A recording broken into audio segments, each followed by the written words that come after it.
Okay, and it's starting. Great. And people are signing on.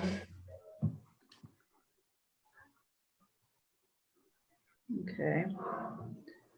So welcome everybody. I see we have a few people signed on and some wonderful people, including our dear Brian Colon, our state auditor. Welcome. And Estelle Berger, the chair of the Santa Fe County Party, and many other wonderful people. So welcome everybody. We're so glad you could join us tonight. It's a crucial time in so many ways in our state, in our lives, in our world. And it is a moving time for us, you know, as humans. And it's important that we connect to one another. It's important that we keep our lives connected to one another around good and meaningful things now and always. And so I appreciate you being here. I appreciate you taking time out of your days, out of your lives to join us and be here to explore this issue that has been an ongoing issue in our state for the last few years. I'm very grateful to our panelists who are here to educate us on this subject. I thank them because they are extremely busy right now, and for them to be here is admirable. It'd be admirable at any time, but to do it at this time, it means so very much. So thank you all for being here. The way that this is going to work tonight is that I will be starting the movie here in just a few minutes, and we will all go off screen at that time, and we'll run the movie, which runs about a full hour. And so you'll watch the movie in the comfort of your own home, and then when the movie is over, we'll come back on, and Ellen Copeland, the chair of the Westside Dems, will be moderating the discussion. So she'll take over at that time, and you'll be able to ask questions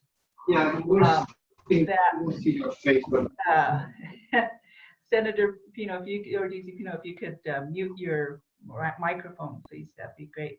Yeah. And so at that time, whenever we come back, if you want to ask questions, there's a chat box down at the bottom of your page. If you hover your mouse toward the bottom of the page, you'll see a toolbar. There's a chat box there.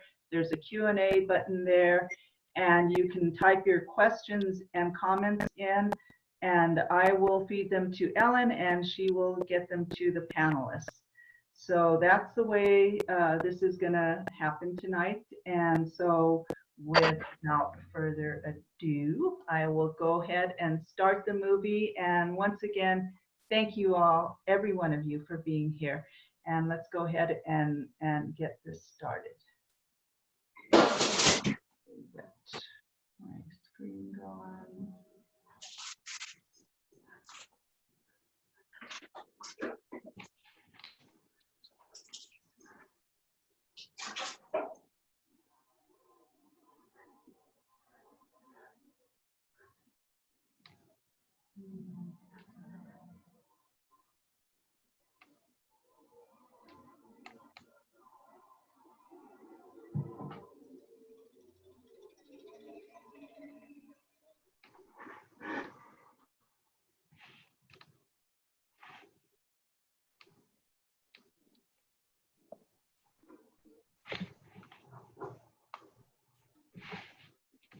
This building has been part of Ogata since 1978.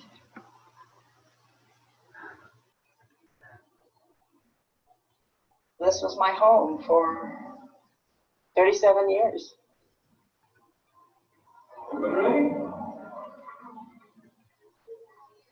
I would say that over the years that we have served probably around 25,000 children or adolescents. Welcome to the second annual Goddess Talent Show.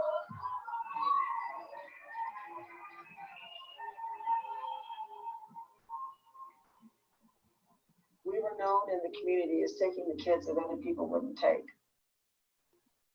Kids who were schizophrenic, bipolar, kids that had serious mental illness. People did not believe that the allegation of fraud had merit. And of course, we were all cleared, so the allegations were not true, which makes this whole event more tragic because all of it was for naught. We were all closed for no good reason, and people and clients and kids were impacted.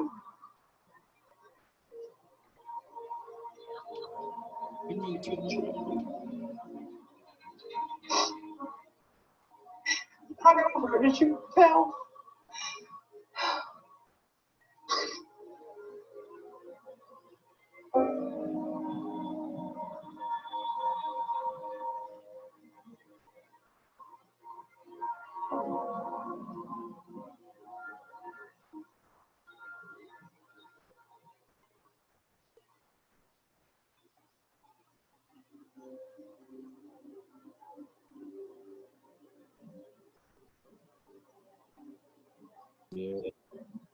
The Human Services Department. We were informed that they were going to do an audit. No one was at the least worried because we're audited all the time. Optum audited us, the city audits us, the state audits us. We're always being audited. So nobody thought anything about them coming in and auditing. We were all summoned, all meaning all 15 behavioral health and medical providers, with what we thought the intent was is to share systems analysis and how the audit went and to help the providers that needed help. All right, good morning, everyone. Thanks for coming. Today about the audit that they're in now. Well, that's not what happened. The audits indicate that each of the 15 providers audited failed to meet minimum compliance standards. You all failed, some or all.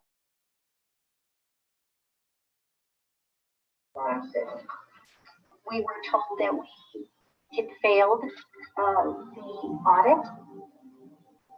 Not only had we failed it, but our failures were so egregious that they had to turn us over to law enforcement for criminal investigation.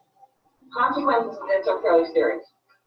The audit findings have been given over to the Attorney General's office with the possibility of potential credible fraud allegations. We have to stop the money. There was no disclosure. There was no due process. We were shut off of our funds. And I must remind you all that you have contractual requirements to provide continuity of care for all the consumers in your agencies. There's no money to pay the staff. There's just no way. They can't. That's one room. Your Medicaid funding is immediately suspended.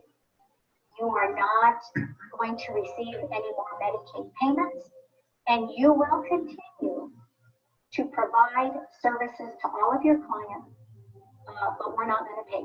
I've been doing this for 39 years.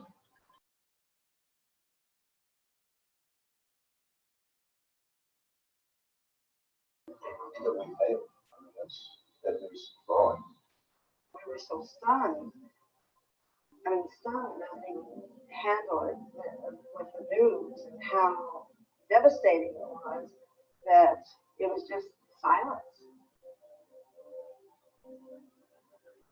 We began to rally and try to figure out if we could fight it in any way, and we found that it was useless to try to fight it. Mental health services are already gravely underfunded, and now another devastating blow. 15 mental health providers in New Mexico had their Medicaid funding yanked. Their big allegation, $36 million worth of misspending and fraud. To have a total shift overnight for reasons that were not made clear to the public other than these, again, quote, credible allegations of fraud. It was stunning. HSD pulled all government funding from 15 mental health providers after accusing them of massive Medicaid fraud. This was not a couple of providers. This was not a couple of, little shady therapists that are, building fake claims or things like that. These are the backbone of the behavioral health system in the state. We have to assume to some degree that everyone was doing the best that they could, given their understanding of the system as it exists. To a large degree, we were selected as core service agencies because theoretically we were doing well. And Turns out that was only theory. That's the problem. well, Not true. but- That's not true. We'll see. We'll see. Accusations that 15 providers of behavioral health to low-income New Mexicans had potentially committed Medicaid fraud was on a scale that a lot of people couldn't imagine. That raised my eyebrows. The state's Human Services Department froze Medicaid payments to providers across the state, including 2 in Albuquerque, Pathways Inc. and Pocahontas Mental Health Center.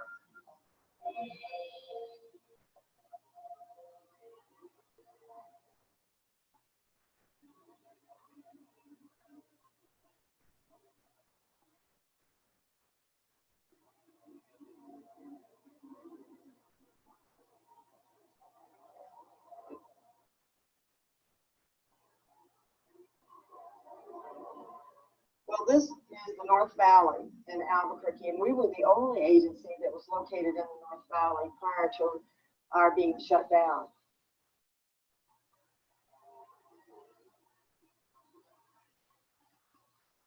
The other agency that took us over moved to downtown.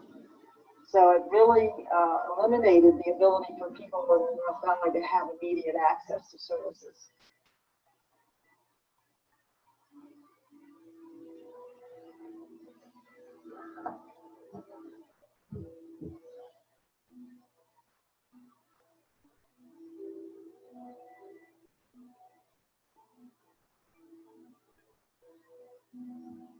We're entering the basement of Ogados, which contain multiple functions that served our agency.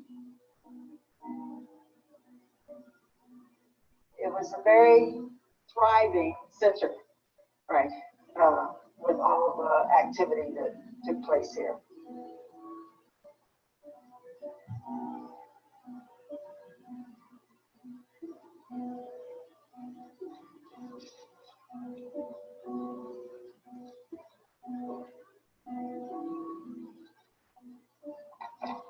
We hardly have any pictures left.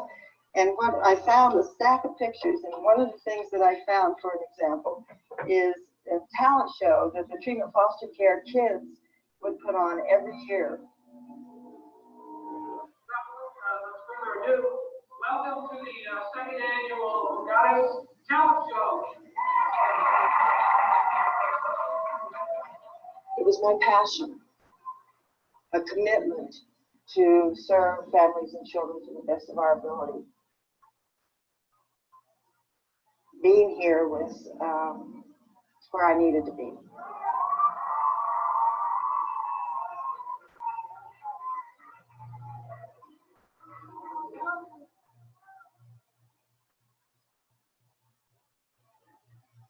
We go on camping trips. They sometimes take them to like Grand Canyon, to different environments. We even had one, and I remember because I had to go get them.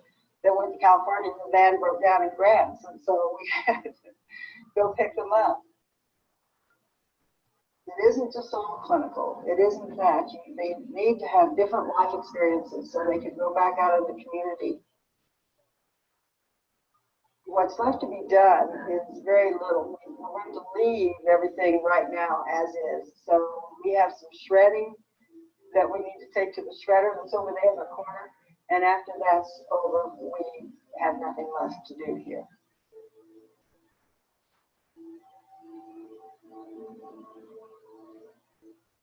We had 260 employees altogether, but now the heart of it is gone.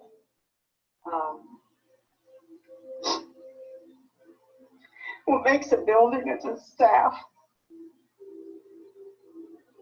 There's no staff.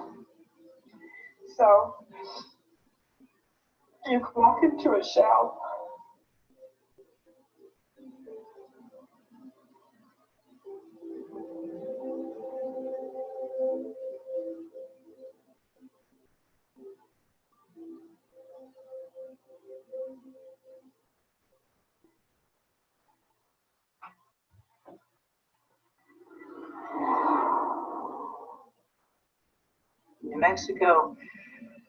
New Mexico is a wonderful state in a lot of ways, but it has its challenges. It's one of the poorest states in the country. Currently one of the worst economies in the country, some of the worst unemployment rates in the country. We see all of those issues trickle down to people's mental health, to the safety and health of their families. We have a really shockingly low number of medical services, like things like psychiatrists. The wait lists on those are incredibly long. Nationally, we're a resource poor in behavioral health, but certainly in New Mexico, medical care in general is a little more scarce, and certainly in behavioral health. Our system, I say it's built on baling wire, chewing gum, and duck, because every time we find a problem, it's difficult for the system to make regulatory changes. And so instead, they just kind of put Band-Aids on top of stuff. Well, at this point, we've got, decades of layers of Band-Aids and chewing gum and duct tape. You can have a child who has a disability, whose family is poor, and also be in the juvenile justice system. This is one kiddo with 3 different systems that don't talk to each other. The state decided to carve out behavioral health from general healthcare funding, put them all under a single contract with the idea that this was all going to be managed by one single entity, one managed care organization, who would then be able to start, connecting things. And there were some real strengths to this, but unfortunately what it also did was that it put a tremendous amount of power over the entire system in the hands of one entity, the managed care organization that was overseeing this all. The state Human Services Department turned more and more of the oversight over to Optum Health. Optum Health was a for-profit managed care organization who was given the reins over the entire behavioral health system of our state. Federal and state taxpayers fund the Medicaid program for low-income people, but that money doesn't go to the behavioral health care providers first. It goes through a middleman, Optum Health. Most of the people within managed care organizations are good people trying to do good stuff, but these are for-profit entities that answer to their shareholders and answer to the profit line at the end of the day. Optum had a multi-million-dollar contract to process Medicaid claims that behavioral health care providers made for treating medications. And it also had a role in making sure that the providers in its network didn't commit any sort of fraud.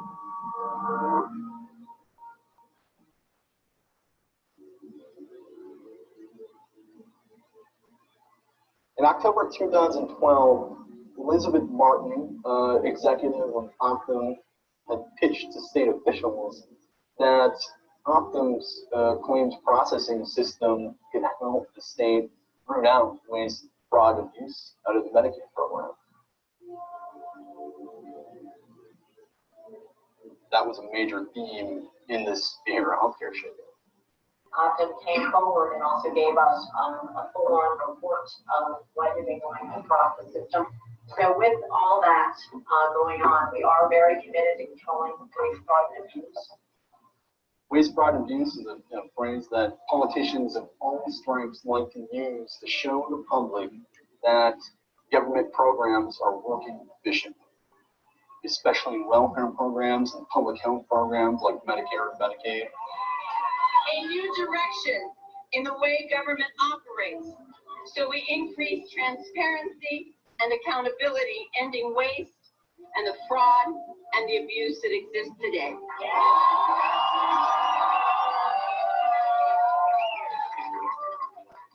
Optum was using this basically as a way that they could tout or basically market this new fraud detection software that they had.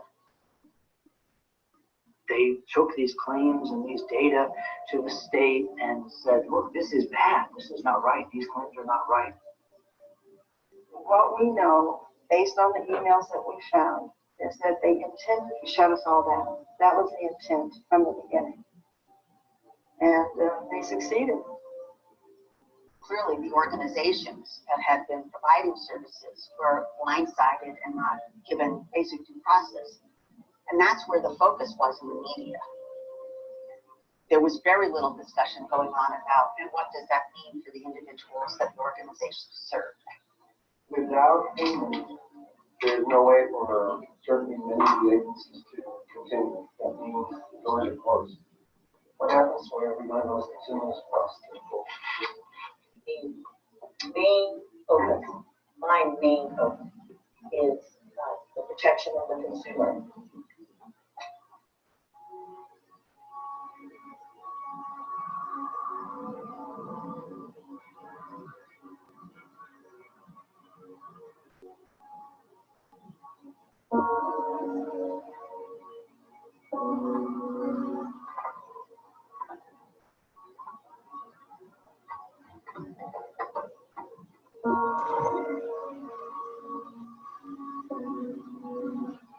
I probably wouldn't be able to do anything if I couldn't skateboard.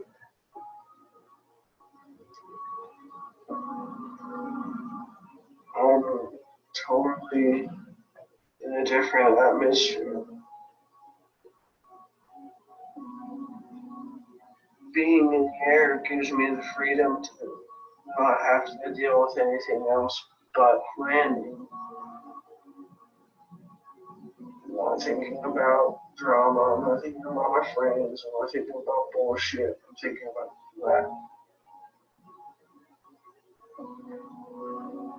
He's definitely one of those fly by the seat of your pants kind of guys. Like, you jump off the roof and then think about what might happen. If it does, and if nothing happened, you just do it again.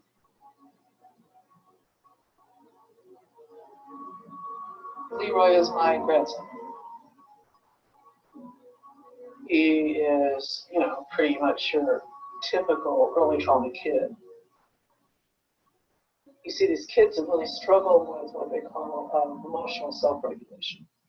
So most of us are regulating our emotions enough that we're getting along in the world. If you don't have that, the world becomes very difficult. Couple days during the week after school, and I'd have an okay day, I would have been in trouble, nothing really major would happen. And all the other days I'd have I'd have a meltdown and run away from the school, etc. I went to jail, juvenile jail once, and treatment foster care once. They never really lasted because I wasn't dealing with any of my problems. I was just riding them out. I was living day by day.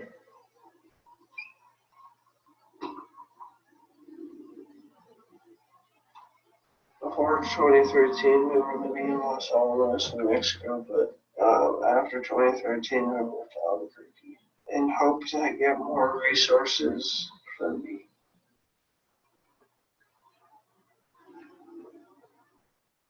There just weren't going to be services available for us in northern New Mexico.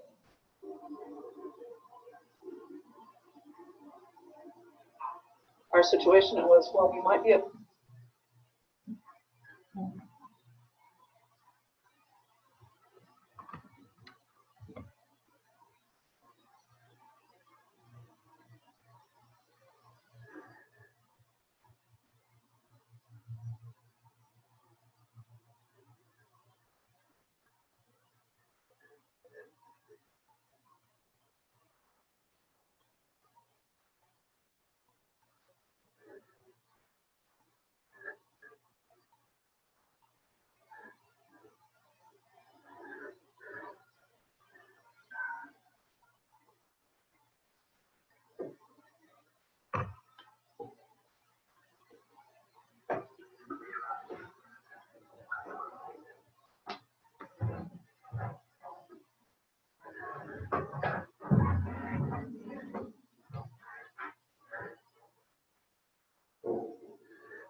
Sorry, it's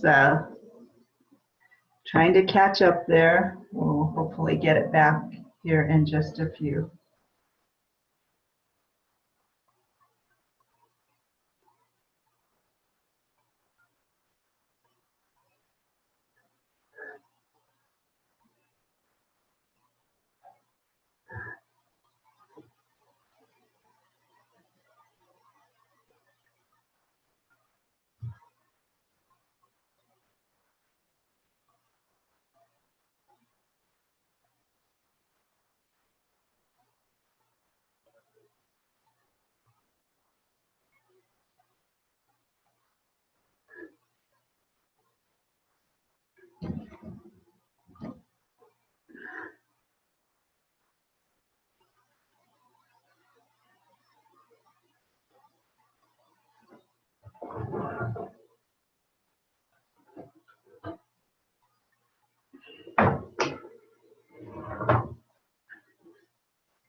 I'm gonna pause it for just a second and see if we can let it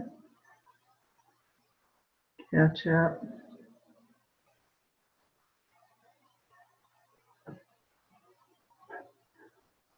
Just got some advice from my vice chair.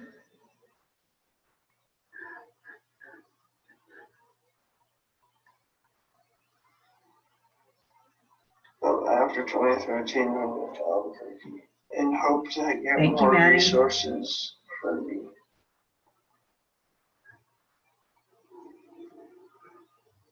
There just weren't going to be services available for us in northern New Mexico.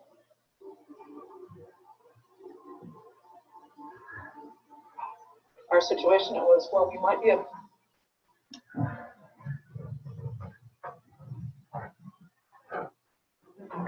Looks like it's getting to that one place and stopping.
I do not know. I'm at a loss here.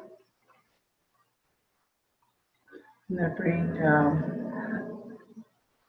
Ellen back. Ellen, if you could start your video up again, please. There you are. And your audio.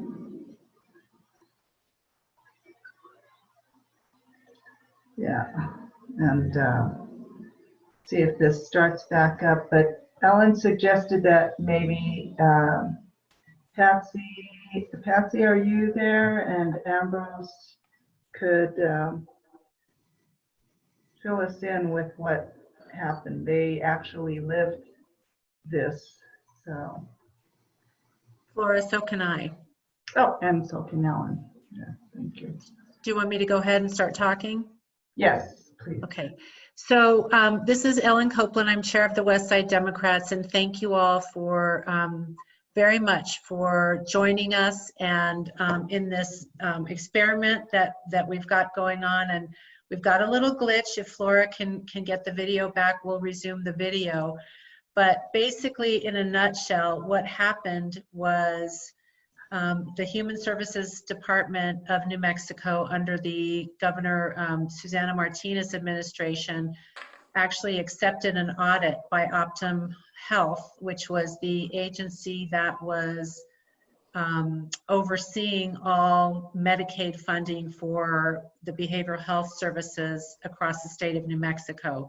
And in essence, what happened is they accused 15 agencies of committing Medicaid fraud by using an audit that was contracted by Optum Health, which is, I don't know if you know this or not, but Optum Health's parent company is United Healthcare.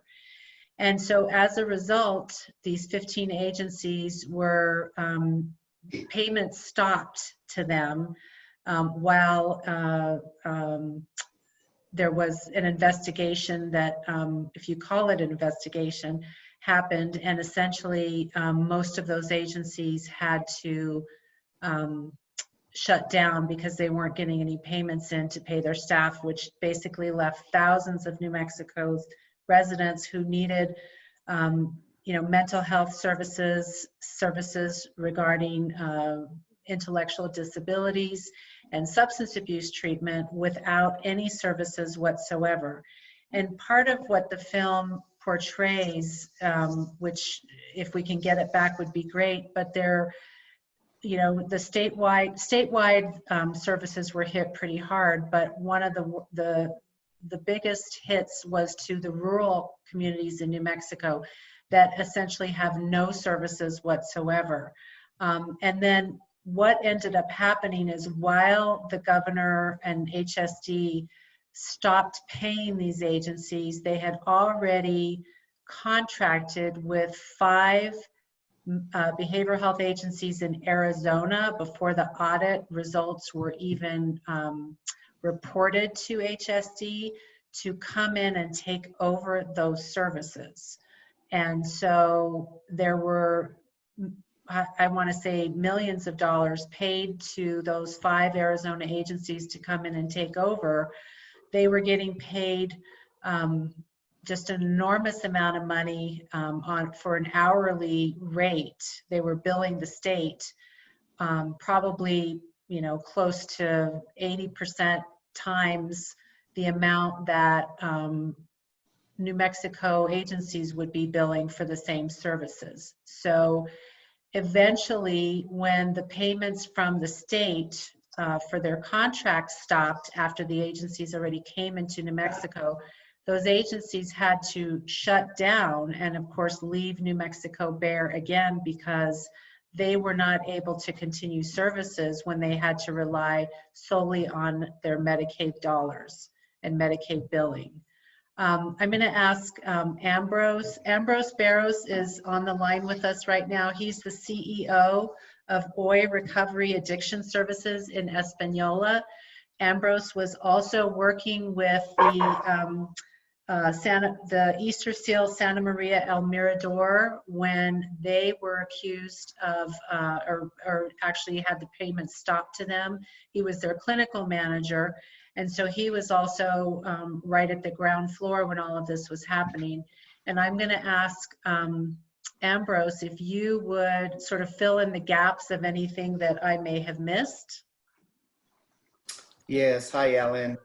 Hi everyone. My name's Ambrose Barros. I am currently the CEO of OI Recovery Program, but at the time, I was actually a program director for Casa de Corazon, which was a behavioral health program under Easter Seals El Mirador. We were in 3 counties. We were in Rio Arriba. Actually, we were in 5 counties. We were in Rio Arriba, Taos, Union, and Colfax, and part of Clayton County. For those of you who know that area, it's very rural, and it's difficult to provide services because it has a history of a depleted workforce. So, and we still have that history. And so at the time when we were providing services, it was a PCG audit that actually was done. And it was a firm, I believe from Boston, and they called, I remember for Casa de Corazon, called us up and said they want to do an audit of our charts. We said, sure, no problem. So the audit was conducted, and the findings came back, and it was a good report from the PCG auditors. And then I wasn't involved in the meeting with HSD, but I know Patsy could talk more to this. They were called, the directors of the programs were called into a meeting with HSD and basically told that the audit was horrible, there was egregious fraud and abuse, and funds were immediately going to be frozen. And it was sort of like a surreal moment. Everyone was taken back. And mind you, we have a fully operating program working with hundreds of individuals in rural northern New Mexico. And we were kind of, this can't be happening. So we went back to the office and we sort of discussed a game plan, you know, trying to get questions answered. We looked back at all of our Optum audits and they were all good. There was never any findings on an Optum audit.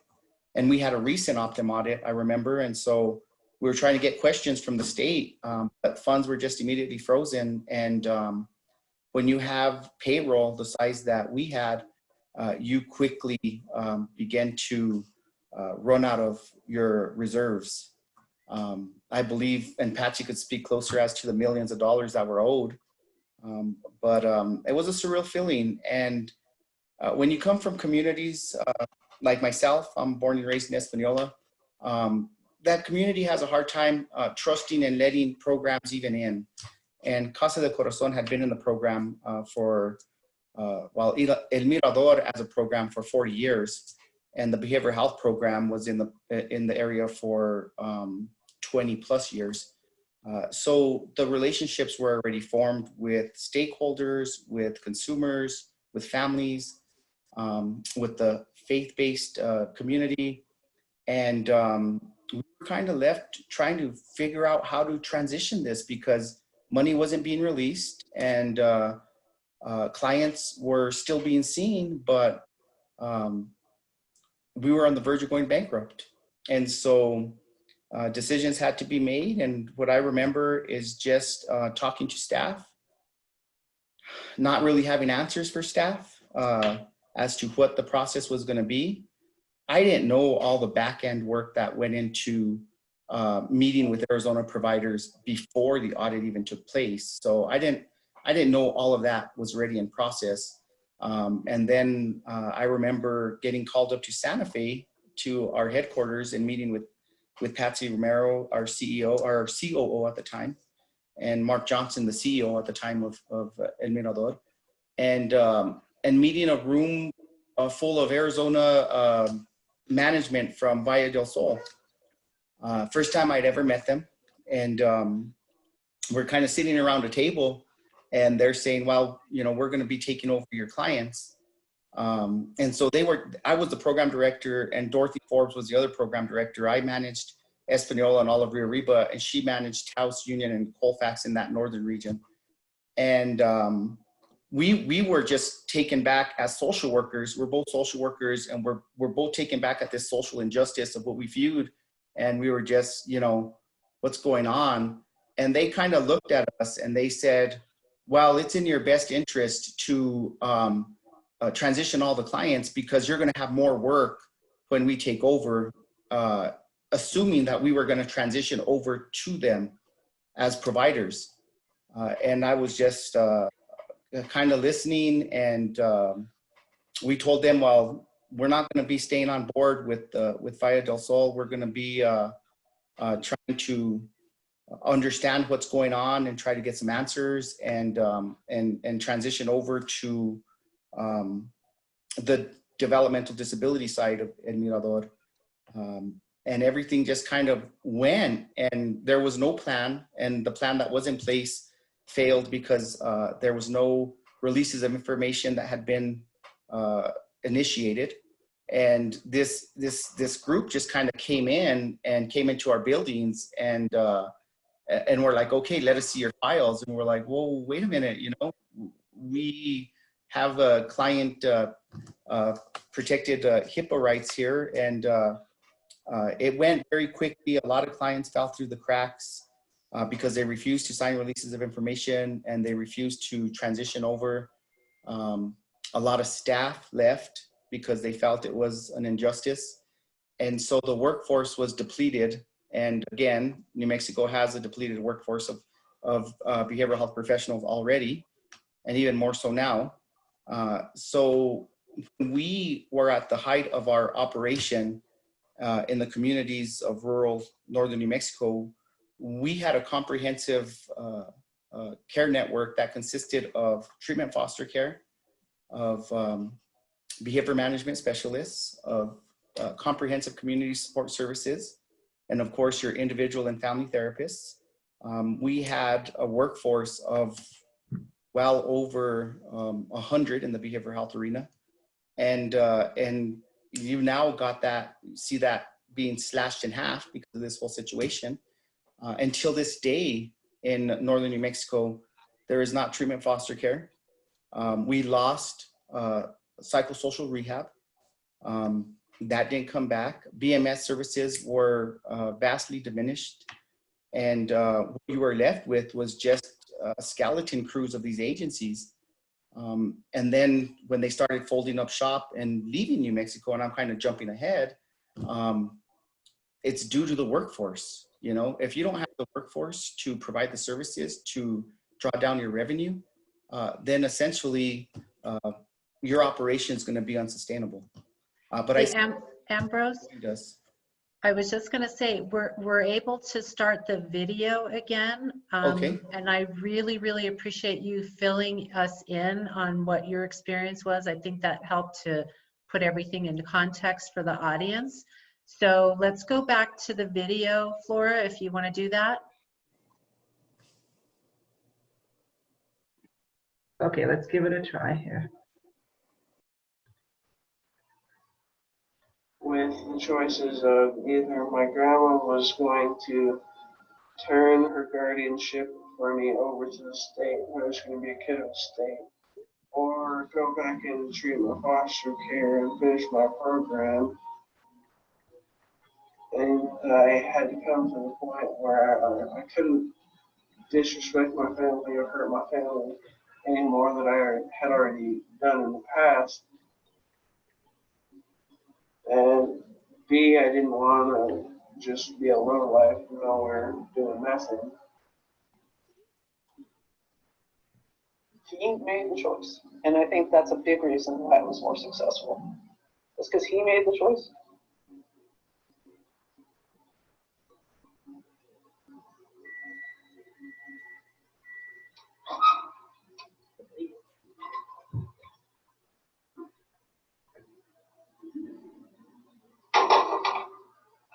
Winging it with baking. I think it's actually a Christmas tradition worldwide. Just wing it. Hope for the best. As long as it tastes good, it's okay. Yeah, I put the ugly ones on the bottom.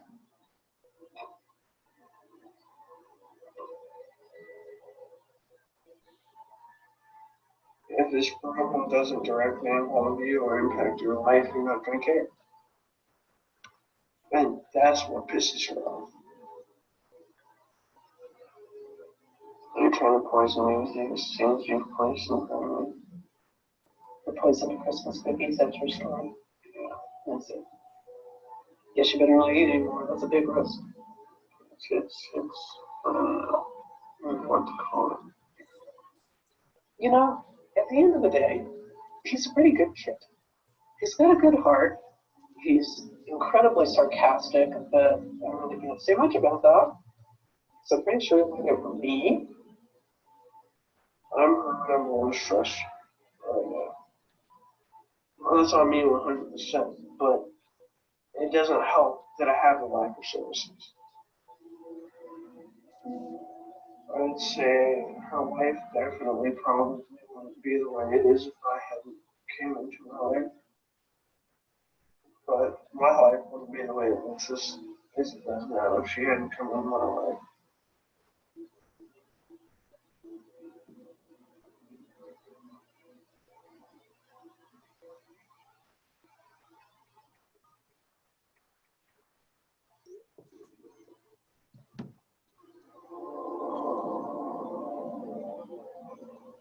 Council for the state reminded all of the providers that they had to continue to provide services without compensation.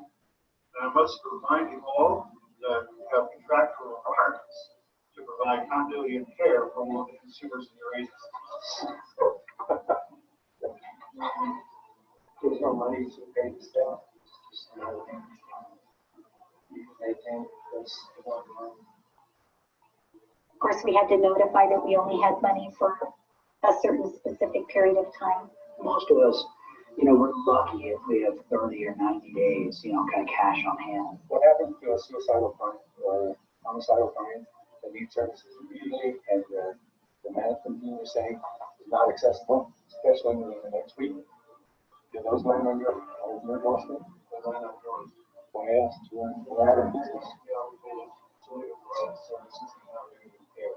How can we provide services when we have no funding?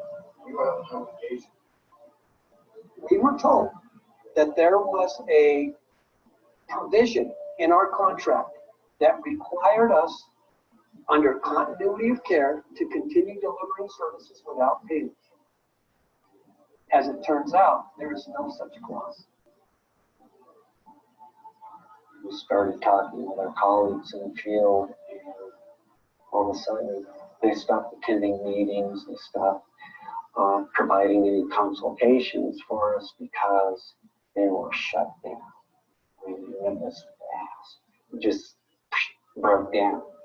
We have an elaborate plan that we've done for MedCons to bring in some outside management. They've been vetted, they have very good reputation, and now stepping in to make sure that we provide folks who need help in New Mexico with the help that they need. Within like a week, there were these 5 agencies from Arizona.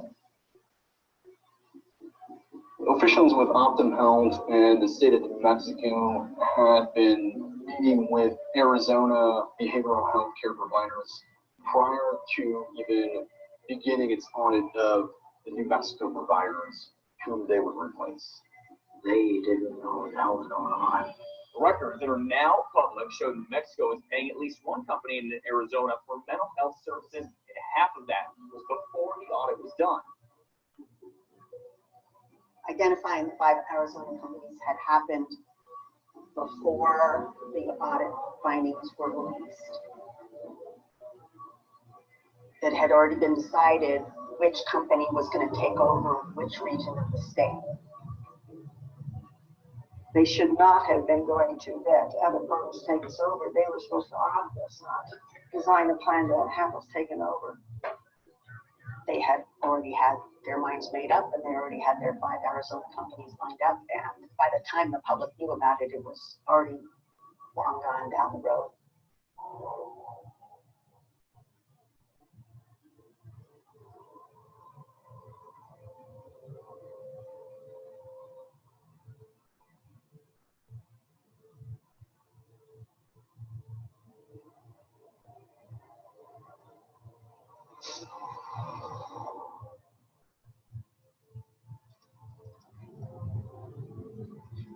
My name is Petra Zamora, and I currently work for Professional Counsel Associates here in San Jose, New Mexico, and I oversee all 4 offices that we have. But all the funds were frozen for the behavioral health entities. I was a community support worker at the time. Like, I couldn't believe that someone had the capability of doing that. Like, one entity could do this. Being in rural communities, it's hard to get a licensed therapist here. We used to have people come in from Santa Fe, from Las Vegas, from Albuquerque, and then the roads were too bad, and the drive was too long, and so they would decide not to come. So I do everything at this office. I oversee it, I open doors, I run the front desk, because we're a skeleton crew. We're very small and limited to what we can do. Because we have such lack of resources, Ralph feels obligated to provide these services to the community. My name is Ralph Williams. I've been in behavioral health since 1979. I have practiced in what we call medical clinics, work with providers. I have never left my roots, and that has been my rural mental health, which I really have dedicated my life to. After the dismantling of the mental health system in New Mexico, I decided then that I would help out filling the areas that was lacking in services. Ralph probably volunteers probably about 60 to 70 hours a week. So week to week, he commutes to all 4 offices that we have. He works in Tucumcari on Mondays and Thursdays. He's in Clayton Monday afternoon, Tuesdays, Wednesdays. And then he's here on Fridays, and then if he has to go to Vaughn, he'll go to Vaughn on Fridays as well. Right now, Santa Rosa's doing okay. We have the services, so I'm not really excited to say about the services here. I bet Clayton needs it. The state has made me go in circles. I'm constantly running around trying to do what they're asking of me, and it's still not good enough. We're not good enough. They say that there's services out there, but in fact, there aren't. The only way we're able to make all of these clinics to work perfect is the fact that I do not receive a salary, and I don't want a salary because I don't care for one. So everything I do is when they bill for me, it goes to pay the extra personnel. Ralph doesn't spend any extra money. And so his car, I often pray for him because it's a death trap. And he zooms all over these 3 counties in his car. That car is a beater. I think that's the best way to explain it. And if you've ever driven a beater, you know there's some days you may make it and there's some days you may not, and that car always makes it. It's amazing.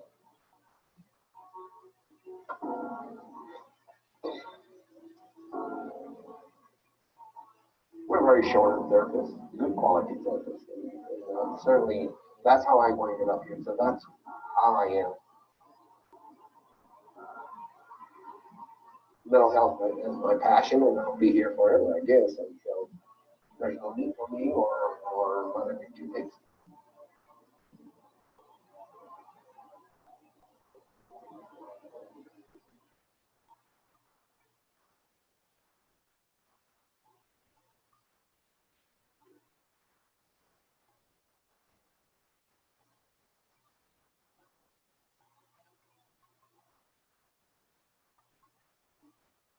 So the state brought in these Arizona agencies, and one of the things we were all surprised by was how they just all of a sudden magically appeared, you know, and they were all of a sudden stepping in, taking over within 30 or 45 days. We knew there were federal laws that prohibit us from privacy disclosure.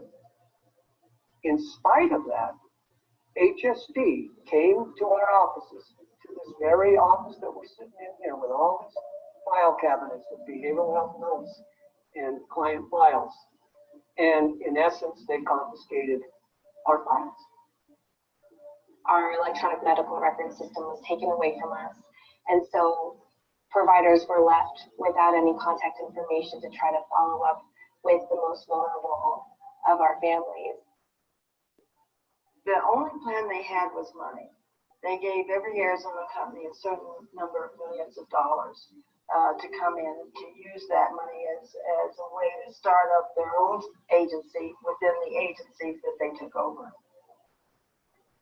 The state brings in these Arizona agencies and just basically cuts the head off of each of these organizations, replaces the top leadership, and puts these new Arizona organizations in the same buildings, forces them to hire the same staff with the idea that it was going to keep everything the same. It didn't.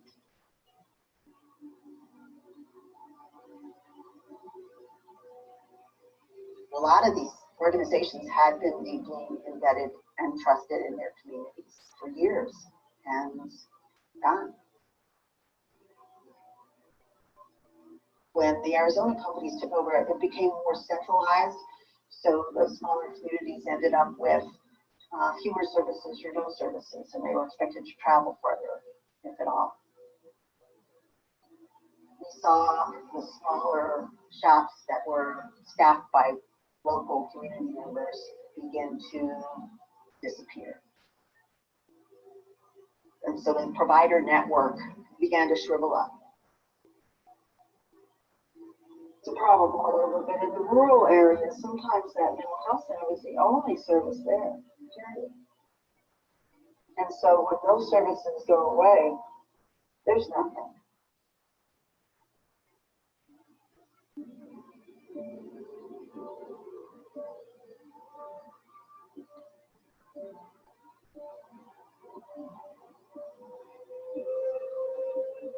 Today's Monday, and I have to be there by at least 11 o'clock because my first appointment's at 11.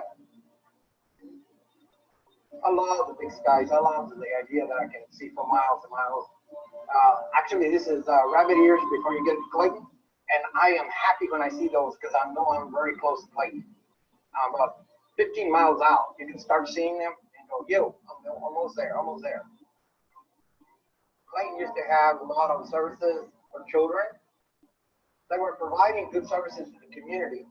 The state of New Mexico pulled their funding, so that left no services for children in Clayton other than when we started coming in.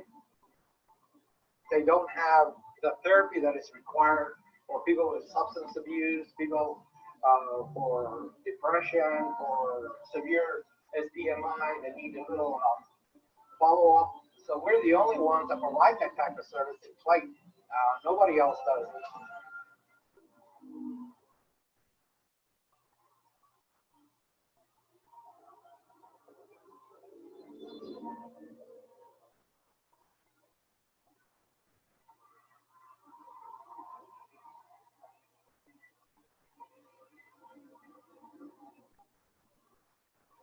I came here in 1979. I hate to refer to that. Makes me look like the old man sitting on the chair, just talking about the old days.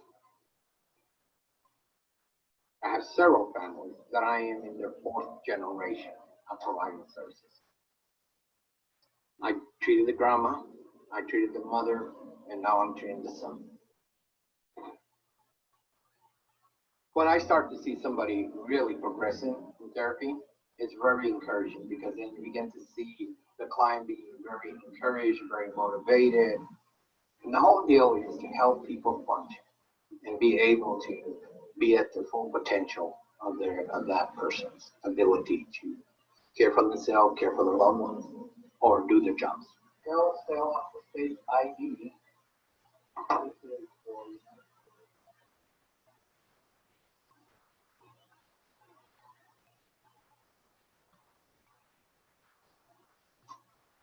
Today, there is no reason why an agency cannot provide good care in rural New Mexico with the help of funding from the state. When the services were taken away from the rural areas, I don't know what happened, but I think the state of New Mexico did not do careful planning.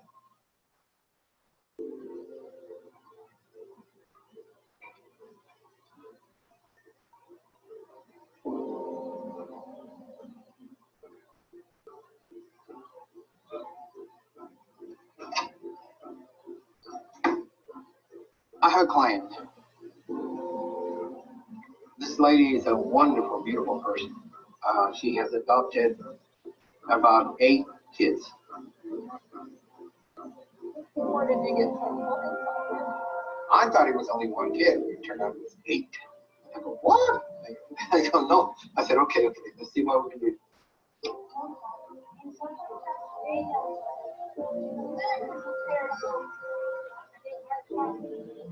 That's almost a nice. Yeah. Do you know the dog could do that? She could sit in your chair. I wish I had this type of family in every community. How dedicated they are to the children, how dedicated they are to care for these kids, you know. all her children are in medication, all her children are in therapy, and nobody to provide. Just pulled out dominoes and left her. They left her high and dry.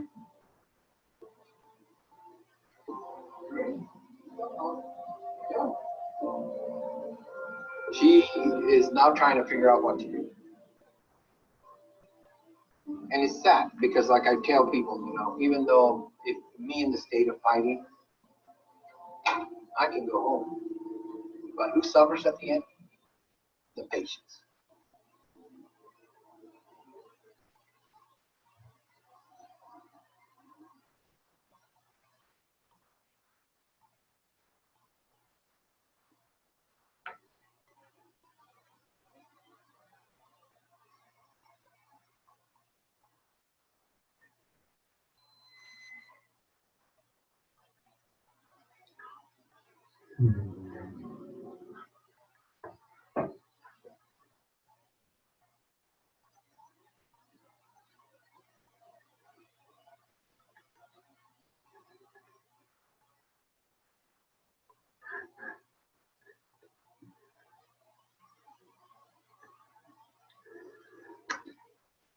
Alan, how about we just have you come back and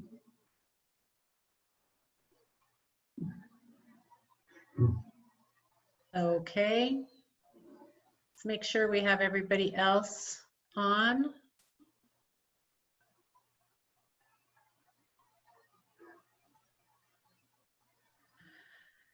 So I think where the documentary ended just basically told the entire story, which was these 15 agencies were basically falsely accused of fraud and were cleared of all wrongdoing by our Attorney General Hector Balderas in 2016. So I want to just see if I can do some quick introductions and hope that we can get people back online. With us tonight, we have Lieutenant Governor Howie Morales. He has been our illustrious Lieutenant Governor since 2018, and he spent 10 years as a state senator and was also has a history as a public school teacher. We also have with us New Mexico Senator Jerry Ortiz y Pino, who represents District 12. He's also a social worker by training and chairs the Senate Public Affairs and Legislative Health and Human Services Committees. He will tell you that he has been involved in this issue since the start, and hopefully we can get his video going when it's time. We also have Patsy Romero. She was featured prominently in the film. She is the CEO of Easter Seals Santa Maria El Mirador in Santa Fe, and she obviously is one of the agencies that was accused of fraud, and her agency provides services for adults with intellectual disabilities, and she'll be able to tell you more about what happened to her agency and where things stand now. I did recently previously introduce Ambrose Barros, who's the CEO of OI Recovery Addiction Services in Española. And he runs one of the few residential treatment services in the state that provides culturally relevant holistic services for substance abuse treatment. So thank you all for being here with us. I'm going to ask a question, start with the questions while Flora can take questions from the audience. So if you all have any questions, go ahead and submit them via the chat box that's down at the bottom of your screen. She'll field those questions and get them to me. My first question, and let's go. Yeah, sorry. Can we, Patsy, I think that, so the panelists, you need to bring your own video back on. I can't do that on my side. So okay. Please bring your own video back on, and then yes, the chat feature or the Q&A for the attendees if they want to ask a question. Okay, can you hear me? This is Patsy. Yes. Okay, I'm going to log back in because when I click on the video, it says you cannot start your video because the host has stopped it. So should I just come back in? I'm sorry, let me see if I can. Oh, okay, all right, I'll do that. Give me a few minutes. She's going to log back in, and we'll give her a couple of minutes. Senator, are you on the line with us? I am. I've watched everything, but I can't get my camera to work, so I'll just have to do it by audio. Okay, well, I'm going to go to you first, if you don't mind, Senator. The question that I have for all of the panelists is, what is the most important takeaway from the film and from this entire experience? And two, what continues to be the impact on New Mexico's behavioral health system some 7 years later? Well, I think that the film made really clear how desperately short of therapists it left this state. We just do not have the resources out in the rural communities to respond effectively to the needs of those communities. What I see very clearly is the connection between this total destruction of our behavioral health system and the onset of what's still affecting us, a huge crime wave. And I think if you just connect the dots, it's drug and alcohol problems weren't being dealt with because we had lost our system. Now we have to play catch up. We've got a lot of people whose addictions have led them to commit crimes, whose behavior has become uncontrollable, and so it's still an issue that we're still dealing with, and it's affecting us through the criminal justice system now. I think we've made sure that if this were ever to come up again, at least it would have to be out in the open. The thing that was just so striking about this episode is that the people who were accused of fraud never had a chance to respond, didn't really see the evidence, and in fact, if they had seen the evidence, they could have pointed to the last statement which says there is no evidence of fraud. But they weren't shown that report. And we, it was like a kangaroo court. The people making the accusations were the people handing down the decision.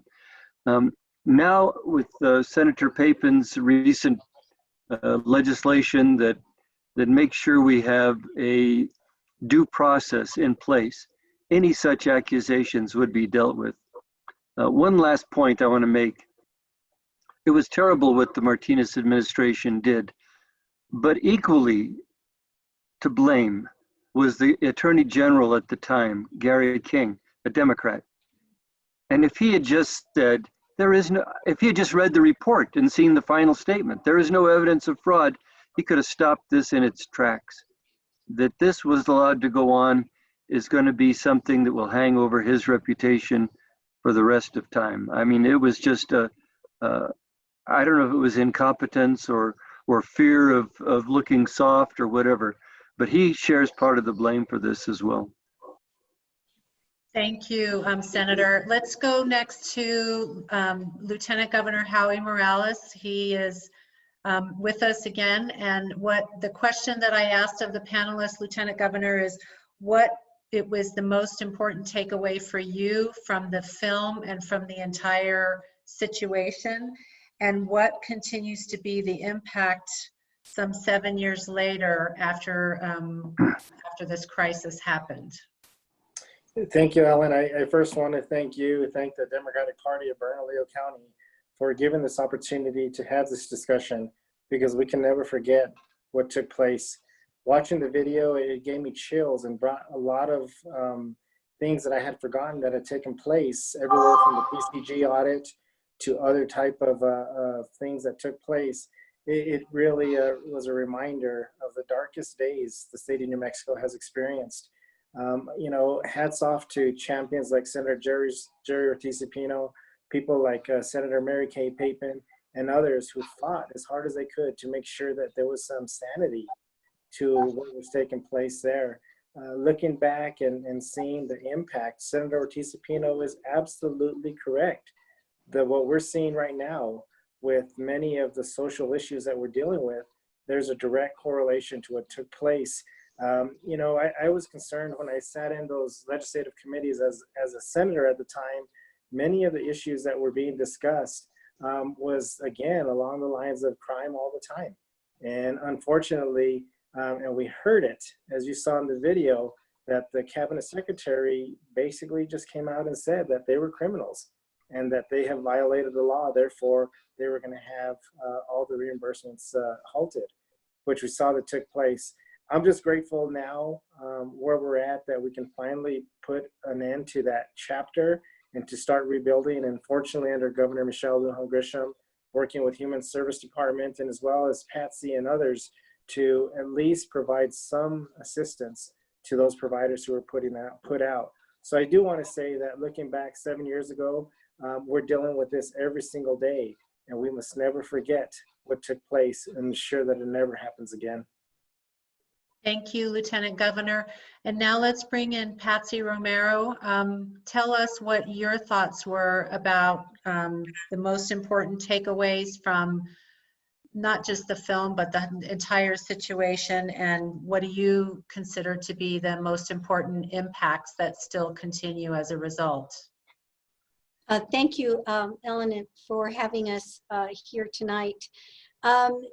Let me just start by the takeaway. There will never be, for those of us who were personally involved, a day that doesn't go by that we don't have a little bit of PTSD and disappointment at the abuse of power that took place that destroyed so many lives.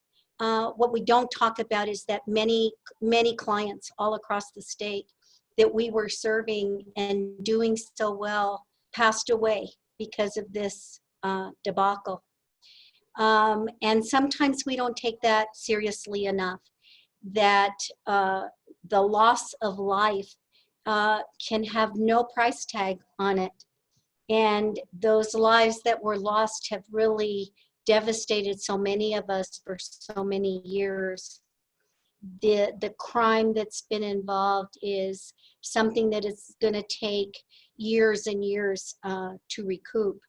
The saddest part of all of this is that it took a new administration to clean up the mess that the prior administration put on New Mexicans. Every single one of us lives have been touched because of that in a negative way. So this new administration has come in to clean it up.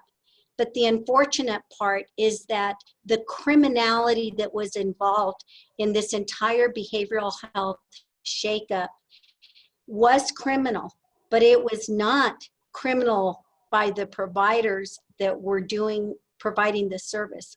It was done by the top officials that we depend on in New Mexico to make our lives better. And that's what is so sad in all of this. You're never going to know everything that we found out. You'll never know all the players that were involved who deliberately did this because of power and money. It started with Optum Health, Elizabeth Martin, all the way up to to Governor Martinez. And that is a story that's never going to be able to be told because we never went to court. We settled. And we had to, of course, to save on litigation. But the truth will never really be told. We can talk about the lives. The shakeup does a lot of that. But the criminality and the abuse of power that has taken place by some of these New Mexicans that were in top leadership positions will never be disclosed. Every day, I'm still grateful that we're still in this. Behavioral health was a passion and it was our career for all of our lives. And we will continue to fight for that, but it is going to take us years and years to come out of this. Thank you, Patsy.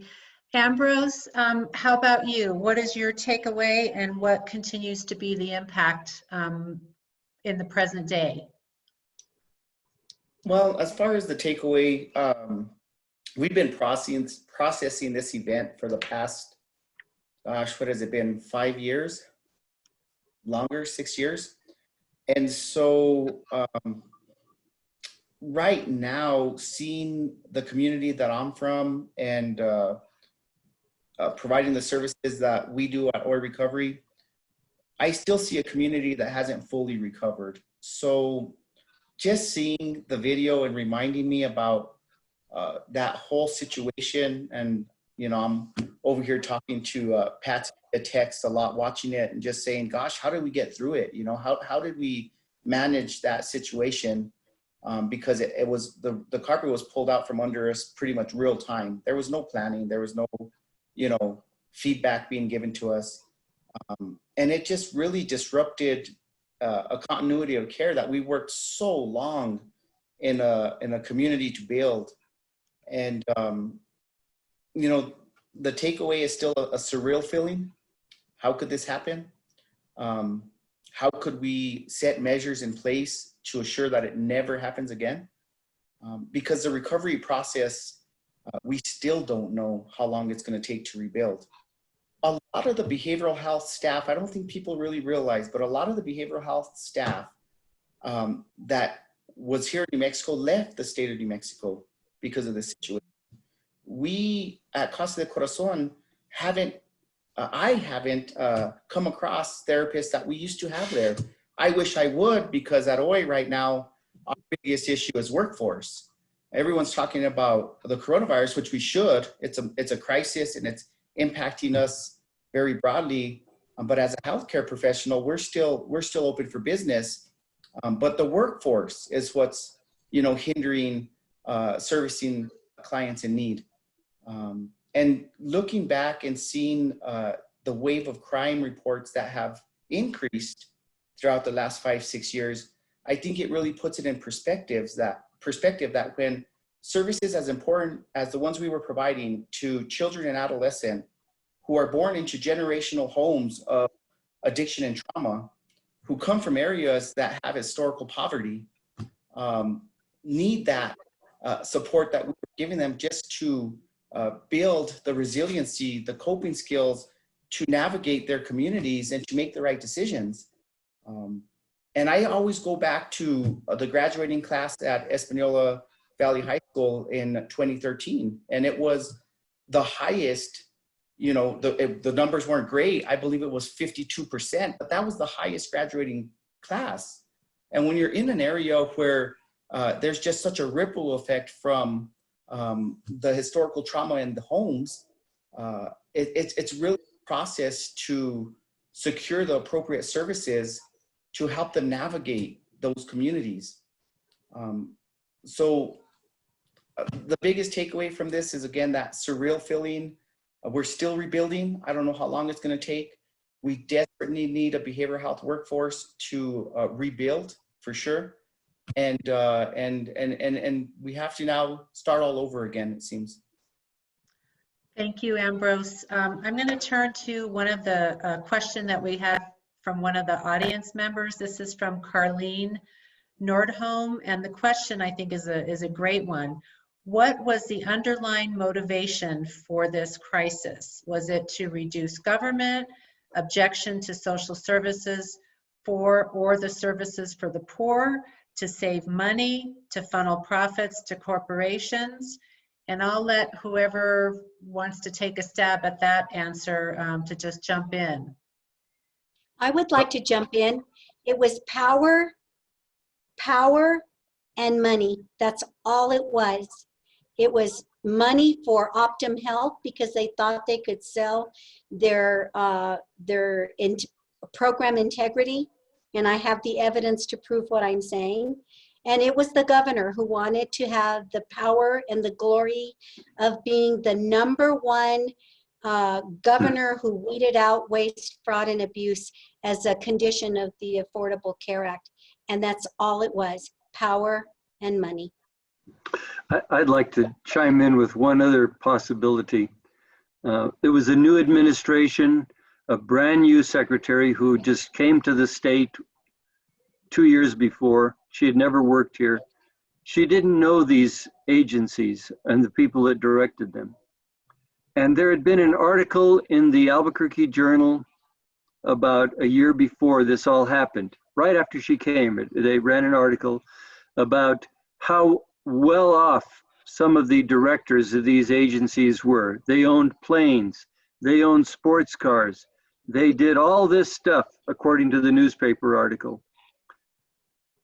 And I think it planted the seed right away at the start of that new administration that there were shenanigans going on and that we needed to have different people providing the services. And I think that they went after the existing agencies without really knowing much about the history, knowing much about the many years that those agencies had slowly built up support.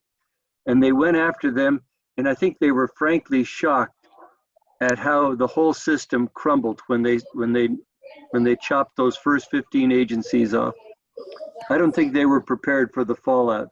And they thought those Arizona companies, this was simple stuff they figured. Those Arizona companies will do it and save us all a lot of time and effort.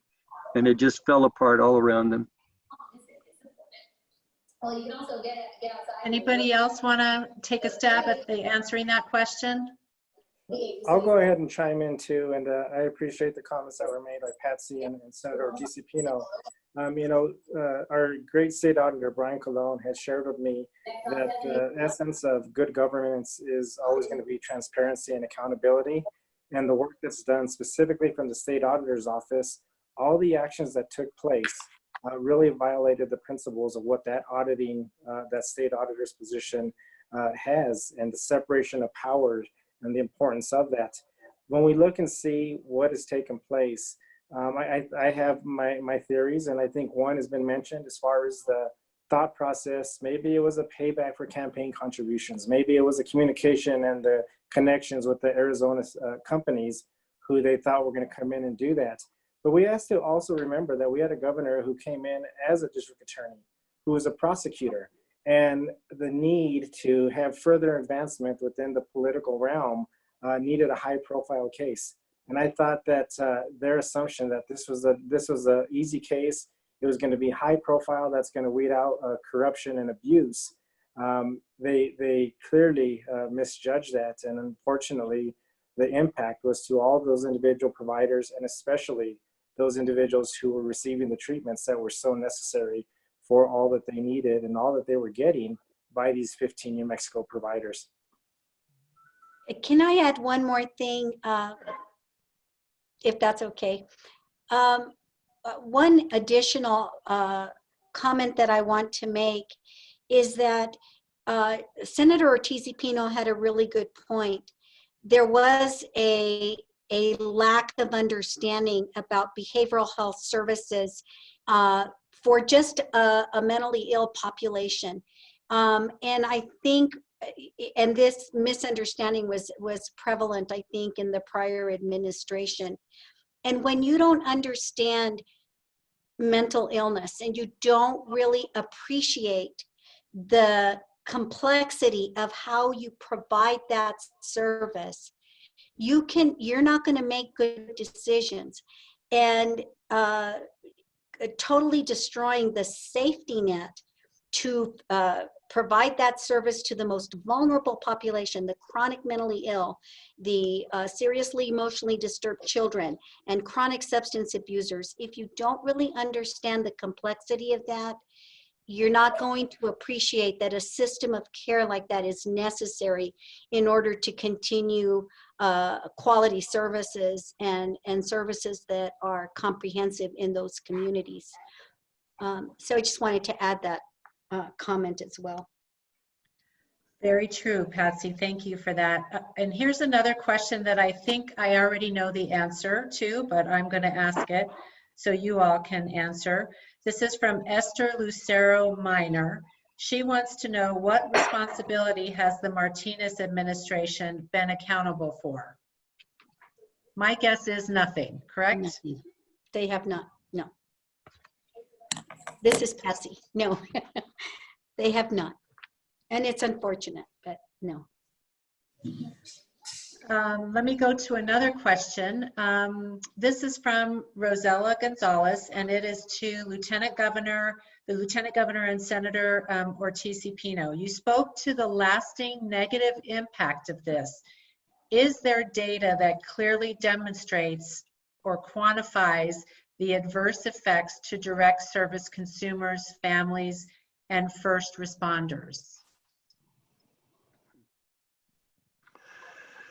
I'll take a stab at that. One of the biggest problems in this state, and it predated that episode, was our inability to have good workable data. The information that the legislature would ask for was rarely provided, and it wasn't because people were stonewalling us. It was because our data systems just didn't produce good information.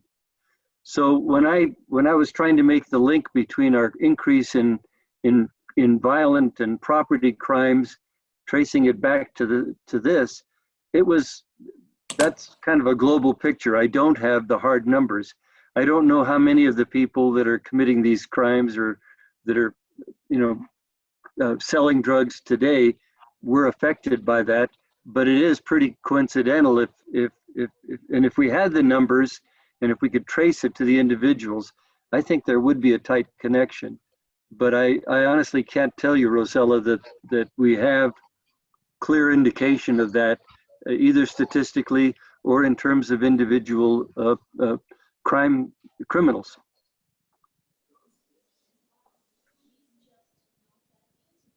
And I'll chime in too. And Senator Ortiz-Pino is correct. I sat on those Health and Human Services interim committees where countless times data was asked for. We wanted to get information to at least show us. Primarily, I had some concerns of what that was doing at the time to our homeless population. How many suicides had occurred? What had taken place when we look and see the incarcerations and we saw the amount of visits to the emergency rooms? All these type of things that we were wanting data, and at the time, it just didn't seem like the data was available. I also was extremely concerned when we look and see some of the other impacts that maybe weren't ever brought up or weren't fully investigated, was the HIPAA violations. When these companies came in and they took all these records, there wasn't any accounting for that. And I think that looking back and seeing the violation of the HIPAA requirements was something that I think was an opportunity that unfortunately was missed to protect those patients' rights. Very, very good point. Thank you for that. Here's another question. This is from Martin Hickey. What can New Mexico do now to become attractive to behavioral health providers? I'll take a stab at it.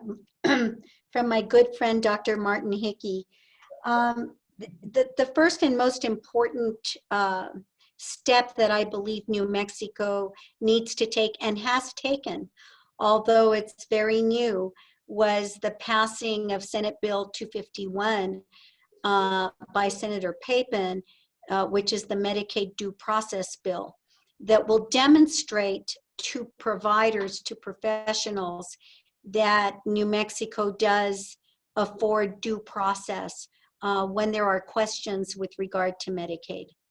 We have to continue to demonstrate that we are responsive to the rural communities of New Mexico, and New Mexico is not just rural in geography, but also within its urban areas. There are so many communities, distinct communities, that are somewhat rural and in need of additional services. They're sort of disconnected from the center of everything going on, as Ellen, as you're very familiar with. But we've got to demonstrate that we are committed to supporting those professionals, that we are there to support them and give them the rates that they need in order to meet those needs in these communities.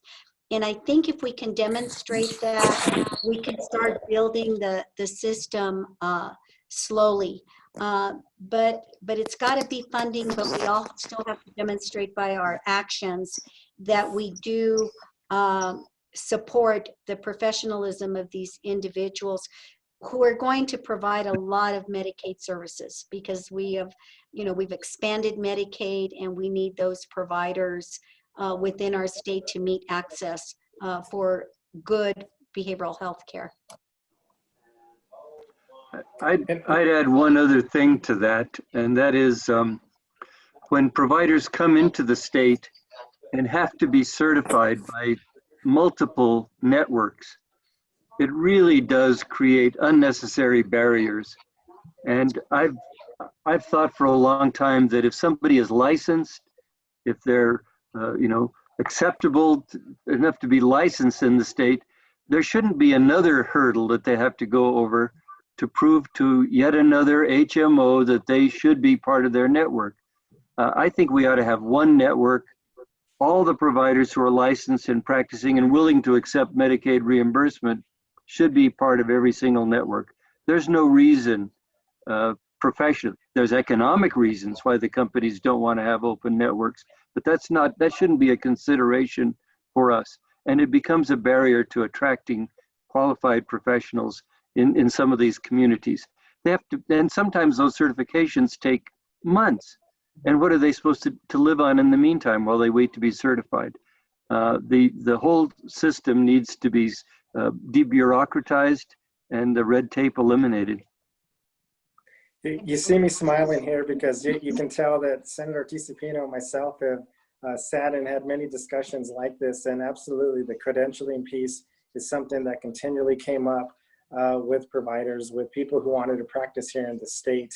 But it's very similar to what we saw on the driving out of educators and the huge educator shortage that we have.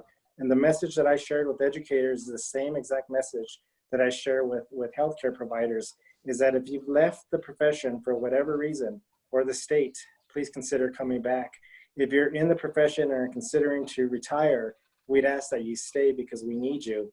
And if you're in your studies or you're thinking of going into the profession, please don't do so because we value you and we respect you. And so the same message that goes out to educators is the same exact message that goes out to our providers, because more now than ever, we need their services. And I just want to jump in because I'm not sure everybody in the audience understands. When we talk about credentialing licensed therapists and counselors, we're talking about having to get accepted or credentialed by the insurance companies that pay them for their services. So, again, I think this is definitely an insurance bureaucracy issue that all of us deal with. And along those lines, here's another question from Martin Hickey, who says, thank you, Patsy. Would removing co-insurance from behavioral health services be helpful? Absolutely. Absolutely. Individuals for the chronic mentally ill in our state, and I know Ambrose can jump in, having dealt with this population, oftentimes struggle with employment, and they struggle with accessing care because they're fearful and they just don't have the money. And parents whose children need care, it's not just the children, but it's themselves as well. They need to have some of that therapeutic intervention. And when you have to pay for it, they'll go without it because they have to buy milk and put food on the table. So absolutely, and that's something we really need to work on through the legislature, I believe. Thank you for that question. It was very good. And here's another question. Oh, Ambrose, did you want to jump into and answer that one? I was just gonna totally agree with Patsy. I mean, we are a poor state. Families are often struggling to get their essential needs met. And so that's one of the biggest obstacles we're trying to figure out as communities here in New Mexico, is how do we address the socioeconomic stressors in our impoverished communities to help store some sort of stability and create that security that individuals need So they aren't operating from that midbrain, from that fight or flight area, making impulsive decisions, turning to drugs and alcohol to self-medicate and slow things down. And so, yes, absolutely, we definitely have to look at a cost analysis of how these services could be better deployed. Here's another question from an audience member, from Esther Lucero Minor. Did the legal outcomes include non-disclosure agreements? Is it, are they referring, is she referring to the settlements that we had with the state?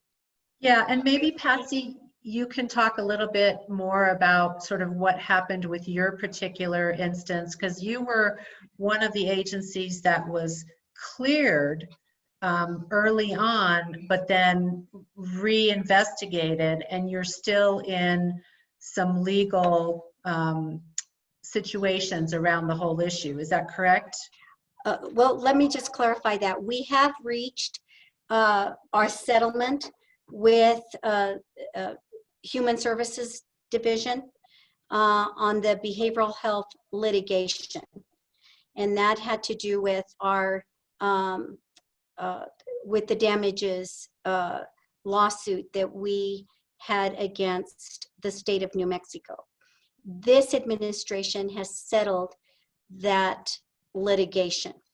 This administration also settled another set of litigations that we all had against HSD because they continue to withhold our claims payments for the services we provided. If you remember, if you recall in the film, HSD required that we continue to provide services, but we were not getting paid for those services. And therefore, all of the claims were on hold, if you would. So they settled those, and we were able to get paid 80% of the total claims that were submitted to Optum Health. We still have lawsuits pending against Optum Health. We've not decided whether we're going to continue with that litigation or if we're going to move forward with that. But we have settled with Human Services Department. All of the providers have at this time. Does that answer her question? They are. We did not sign non-disclosure agreements. There was a press release that was put out for the public, and it delineates the specifics of our lawsuit and what we agreed to. If she would like me to repeat it, I'd be happy to. It is public information. Does she want to know? Oh, I'm not sure. And I would just like to chime in and just to make sure and to mention in House Bill 2, as Patsy had discussed, in House Bill 2, the appropriation that was there to, again, to right the wrong, if you will.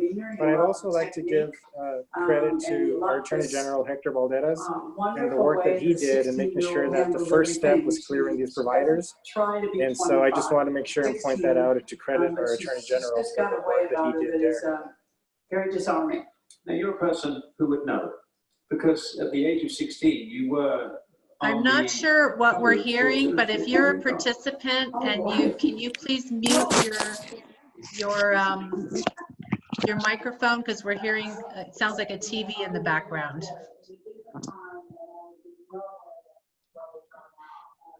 Okay, I have a question. I am wondering if Patsy or Ambrose, if you can tell us, without, of course, divulging any confidentiality, HIPAA issues, some personal stories of people that have been directly impacted. And I'm talking about patients and clients. What are some of the stories that kind of stick with you that really paint the picture of how devastating this has been? Ambrose, why don't you start, and then I'd like to share a few stories. Okay. Well, being from a small town, growing up in Espanola, I've actually had the privilege of working in my hometown since 1998. So I started in 1998 in the behavioral health field after graduating from New Mexico State University and coming home. And I've had the opportunity to work with kids from all ages. So now that I'm over at Or Recovery, I often get calls from clients that we used to have over at Casa del Corazon in the community. And unfortunately now the struggles have, the reason why they're calling me the struggles are due to substance abuse, substance use disorders that now have formed neurologically because of the self-medicating and building up that tolerance and that pathway that develops in the brain. So we've lost a lot. I mean, personal stories that I know from our adolescents who are in our alternative classroom. We had the opportunity to work with the Espanola Public School District in Rio Arriba to form an alternative school for adolescents in the high school. Basically, with IDEA and special education rights, a lot of these students that were diagnosed with ED exceptionality or specific learning disability, or those behavior disorders that formed due to the trauma in the house, is what I believe, qualified them for special education services, and they were really being left behind. They were not able to complete school because of those behaviors that were interfering. So we developed an interim alternative educational setting to help meet their needs. So instead of washing them out of school from suspensions or just unable to relate to them and get them in a place where they could focus on academics, we set up a therapeutic setting on the campus. Those are the students that I often hear from the most. And unfortunately, a lot of times it's from a family member, a mother or an auntie or a grandma that still has contact with me and lets me know that they have passed on or that they're really struggling. And a lot of times when I reach out to them, they always refer back to what happened, how come the services ended? And you really don't know how to answer that. You don't know how to answer the families. You don't know how to guide them in a direction. So, it's just a rebuilding phase, and it's just tragic stories that I've heard a lot of. Again, families know each other where I'm from. It's very common that my mom or my dad will call me up to let me know if I could help, or Ernesto's grandson, he's really struggling, or Tito's, nephew. And we just all know each other. We're all connected. So it's one of those things that as a community, we're going to continue to heal from. We have to rebuild the trust in our network of providers. And the state has come a long way.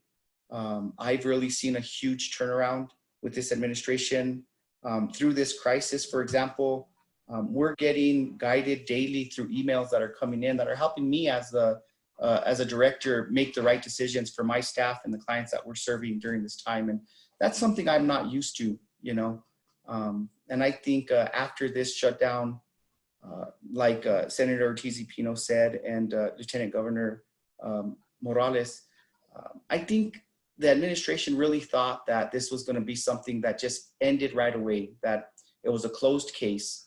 And when everything just started crumbling and light was shined on this tragic event, you quickly realized how fragile our behavioral health system is in the state. And I think now senators that have experienced it, recognize it, and they're asking the right questions. They're out there in the communities, and I think that's how we're going to rebuild it, from the top down to the bottom. I want to add a few stories, if I might. Thank you, Ambrose. There were 3 young men that committed suicide that were former clients of ours in Taos County alone between 2013 and 2016-17, committing suicide because they had no services. And I remember their mothers, two of the mothers calling me because they couldn't get a therapist to continue the work that we were already doing. And so because of their mental illness, they committed suicide. In Las Cruces, there were 5 gentlemen that were in the ATC, in the ACT program, ACT program. They were in an apartment. They were there at the old Palms Hotel that had been converted. They had somebody checking on them. They were stable. They had little janitorial jobs they were doing. When when this occurred, there were no more services. Southwest Counseling Center wasn't there anymore to provide the ACT program. And those gentlemen are let's see, 2 of them are in jail. One ended up in Las Vegas. They're homeless on the street. And to this day, they still don't have those services.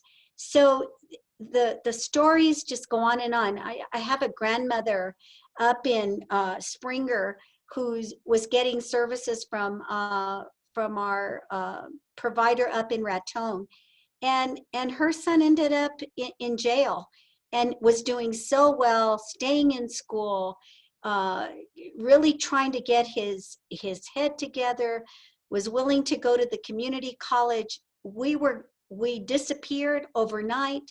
There was no place for them to go to, and he ends up in jail. And the services in Raton that we were providing out there just totally crumbled.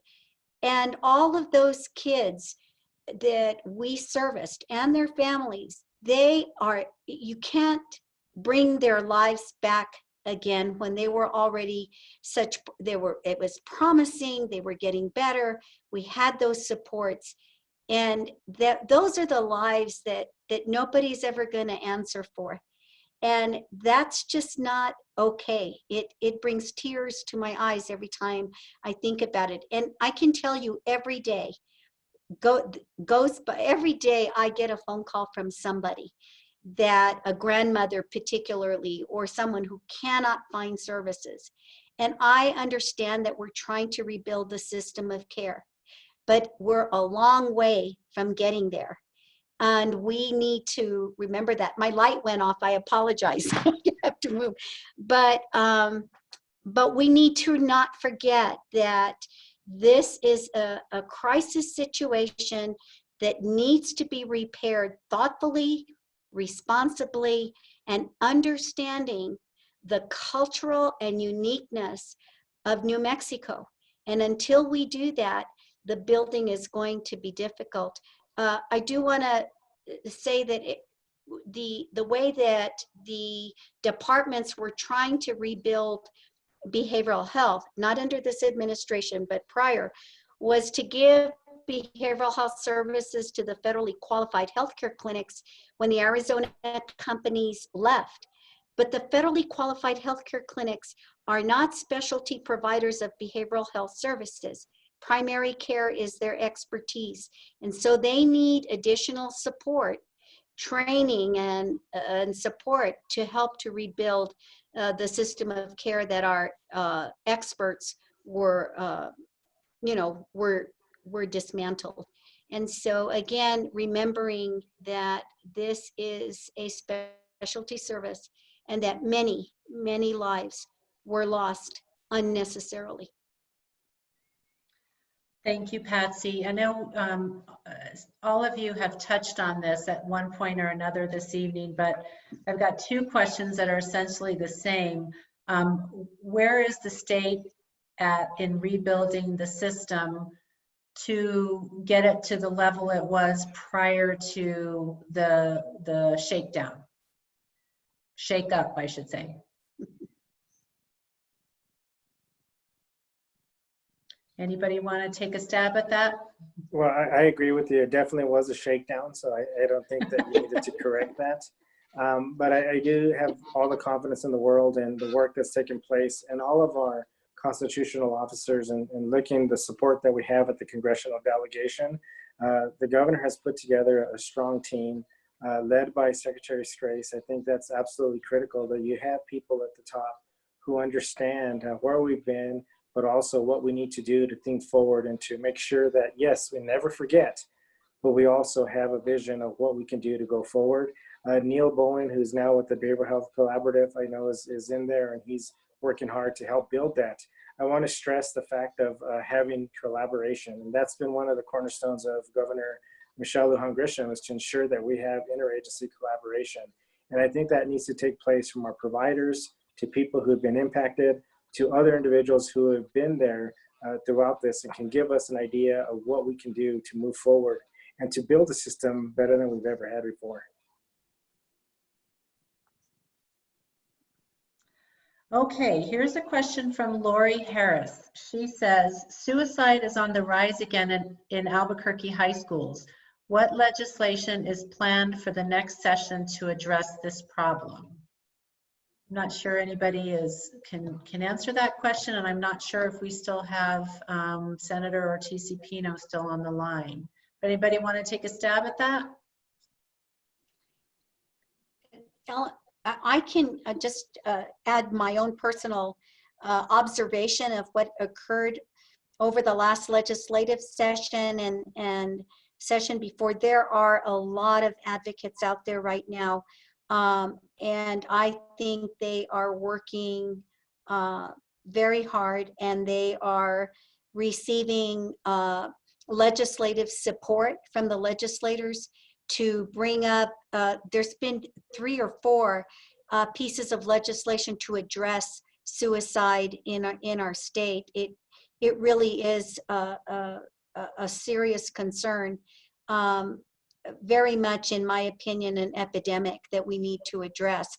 And so I've been very hopeful, and I've been optimistic that we've got some wonderful people out in New Mexico that are working on it. I know that the department, the governor has established a suicide prevention, a department in and of itself that's bringing people together from all over the state. I've participated in a couple of those meetings and really trying to address this issue. And what is nice about what I've seen coming out of this administration is that she's making every effort to capture parents and priests, the clergy, the community, to try to address the issue, and really working closely with adolescents and teens, which I think is really a good direction to go in. So I do applaud the administration, the current administration, and I do feel that we have many people out in New Mexico working hard on this issue. I've seen a lot of that going on in the legislature.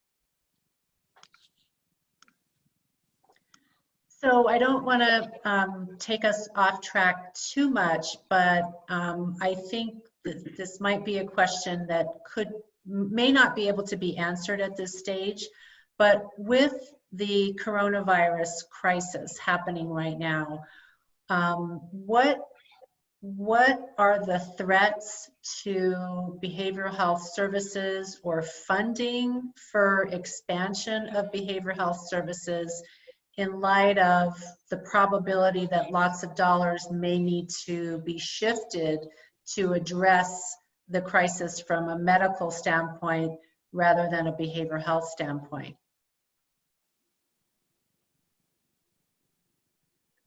It's a tough question. I can tell you that as a provider, maybe Lieutenant Governor can help with this, but I can see in my employees right now the stress that is prevalent in their families right now, because some of them are laid off, they're not getting paid. We have established in my agency a care plan for each one of my employees, and I'm going to have to pay for their behavioral health care, because if I don't, it's really going to be devastating to them, and I feel that that's a responsibility we need to take. But I am hoping that at the state level that they do develop a plan to address some of these stressors with everyone having to take care of their kids. The children are not getting the exact care they need. Some of them are not getting fed properly, and that can add to their behaviors. So we do have a serious problem, and I'm still hoping to see a statewide plan and approach to meeting that need. I'm certainly hoping as an employer that I'll be able to capture some of those costs, but I'm going to have to invest somehow in my employees because it's too difficult for them to even do the work that I want them to do if I'm not taking care of them. And that's just my agency and my policy that I've put in place. But I know others are struggling with that same issue and consideration. So it's a huge issue. Thank you. I think we've gotten all the questions that we're going to get from the audience. What I'd like to do now is ask each of you for some closing remarks. Anything that you want to add that maybe hasn't been said or that you still feel like needs to be said. And I'd like to start with Ambrose. If you can just take a minute or two just to give us some closing remarks, we would appreciate that.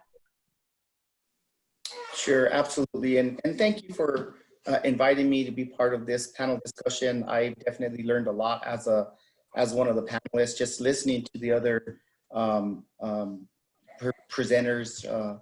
And I think in closing, I have to echo some of the sentiments that Lieutenant Governor Morales said. Collaboration is going to be key in rebuilding, and transparency from the administration, which we're getting. So if we're all working together and we're really communicating, the community's filtering information on top and the top filtering it back down, and we're creating the appropriate systems of care to provide quality behavioral health services integrated in with healthcare in general, I think that's a good starting point. Addressing regulations to attract workforce back to the state is definitely a must. We're kind of in that same predicament with behavioral health professionals and educators right now. So we have some traction going in both directions, and we just have to continue to strive forward and pull out New Mexicans from poverty and provide some hope of brighter futures.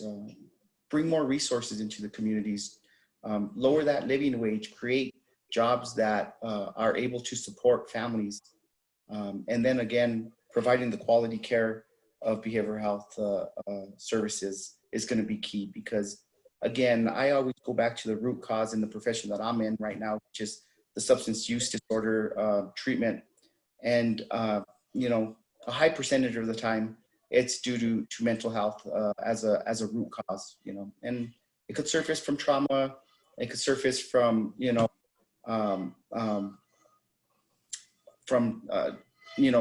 genetics and depressive disorders that went untreated, anxiety disorders that went untreated, but getting broader mental health services into communities again is going to be key.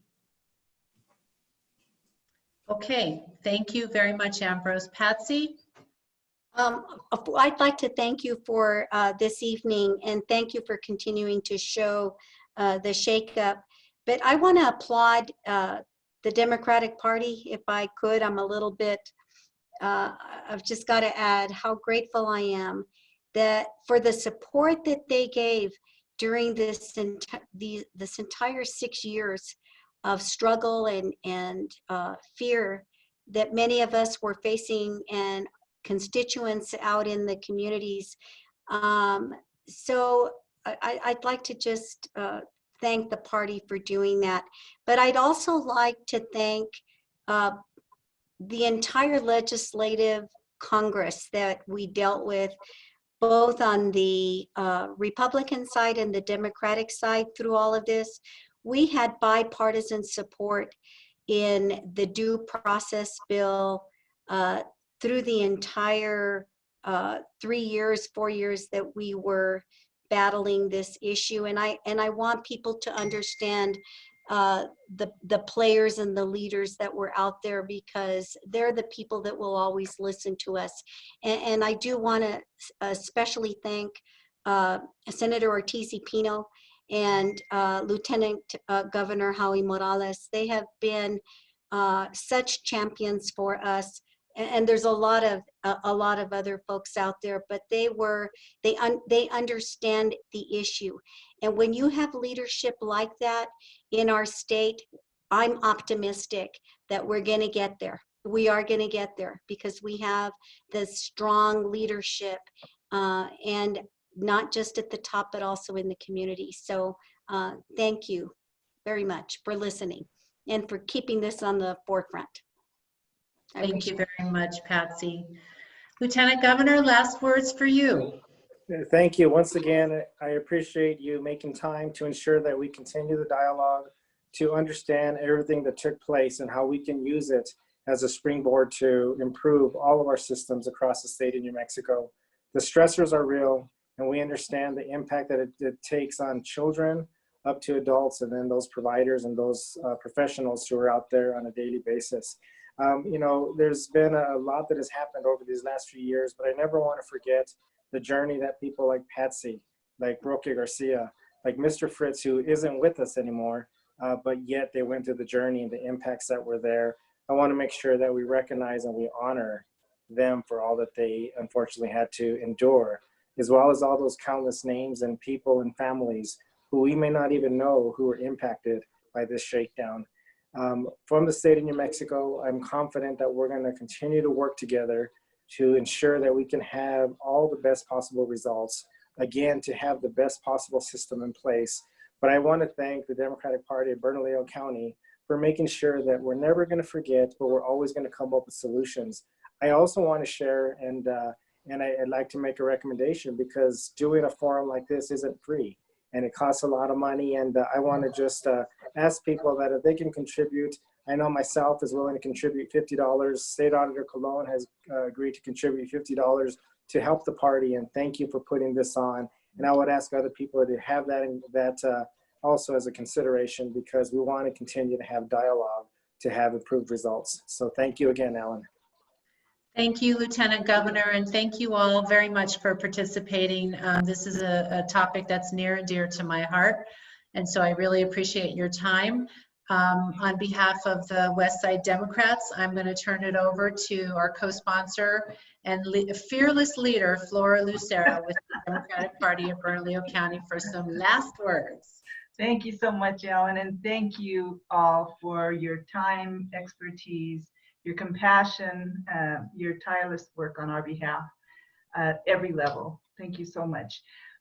We will be sending out a little follow-up email, and in that email there will be a link to submit some donations if you would like to do that. Thank you for that, Lieutenant Governor. And we also have the screening rights for this movie for a year, and I would like to get it out all across our state. So we will be getting a DVD, and that'll be a little bit more stable for us to be able to show the video. And would love to do that. If you have a group of people that you would like to get together to view the movie, the only conditions are that it has to be the Democratic Party of Bernalillo County that is co-sponsoring it. So I'd love to do that. Send me a message, chair@bernalillodems.org, and we'd love to have a screening with any groups that you are in, or if you want to have a ward, want to have a ward meeting that you show this, we'd love to do that with you. And then also we have this service, this Zoom service, and right now it's important, as I said when we started out, for us to stay connected. So if you would like to use our Zoom service, it is a paid subscription, and we will gladly loan it out, let you have your meetings. If once again you have a ward that you want to stay in touch with and you can't do that right now in person, because we all have to do our part to quarantine ourselves until this this part of what we're experiencing has passed. So if you would like to use our Zoom service, I will gladly allow you to use it for your meetings to get your people together and stay connected. So just once again, send me an email, chair@bernalillodems.org, and we'll make that happen. And once again, thank you all. Thank you all for attending, the attendees who came, and for your wonderful questions. Thank you, Lieutenant Governor Morales, Mr. Barros, Ms. Romero, and Alan Copeland, and Senator Ortiz de Pino. I want to mention too that Bryce Patterson did want to attend, but she was not able to. And so we appreciate her willingness to be able to do that. So thank you all. Have a wonderful night. Oh, and we are going to have this recording up online as well. So just to put that out there. Thank you, and take care. Be well. Bye-bye. Bye, thank you. Thank you. Thank you. Bye-bye.